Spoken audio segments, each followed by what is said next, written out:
আসসালামু আলাইকুম বন্ধুরা, আশা করি সবাই ভালো আছো। আমি আলহামদুলিল্লাহ ভালো আছি। আজকে দুপুরে খেয়েছি প্রথমে তিতা করলা ভাজি ভাতের সাথে ভালো করে মেখে নিয়েছি, সাথে ছিল লেবু।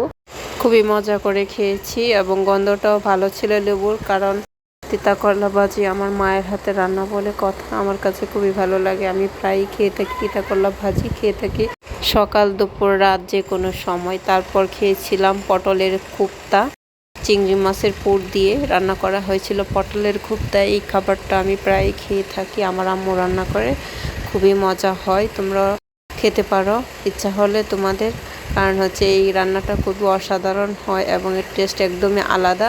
সাথে সবজিরও একটা ফ্লেভার থাকে এবং মাছেরও একটা ফ্লেভার থাকে, দুইটা মিশে এবং খুবই মজার একটা রান্না।